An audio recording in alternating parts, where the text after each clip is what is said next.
Sanctum makes a solid argument that all it takes to breathe new life into a genre is a change of perspective. In this ambitious tower defense game, that change involves a shift from the familiar God's Eye view to a first-person perspective that throws you into the action with a few weapons of your own.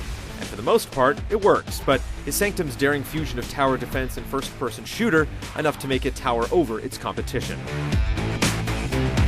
You are Skye, a lone female soldier from the city of Elysian 1, and your only duty is to protect glowing power cores from swarms of invading insectoid aliens with varying weaknesses. And while your best strategy is to build the usual maze of towers that zap your enemies or riddle them with bullets, you can also whip out one of 3 upgradable guns and freeze or kill the stubborn ones yourself. But don't expect your single-minded foes to fight back. At their worst, they'll only bump you out of the way and stun you for a bit if you happen to cross their path, which takes some of the fun out of combat. The battle may not start until you've carefully built your fortifications and studied which enemies you'll face next, but that doesn't mean that Sanctum is easy.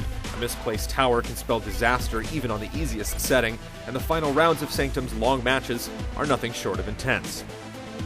The game looks great, but the inclusion of only 3 maps leaves it feeling a little weak on content. An online multiplayer option adds some variety, but cooperating with other players on tower placement usually proves more difficult than actually squashing your adversaries. Still, it's hard to argue that Sanctum isn't loads of fun, and it's a decent buy at $14.99. While it could benefit from a wider range of weapons and environments, its engrossing and unusual gameplay makes it a safe bet for any dedicated tower defender.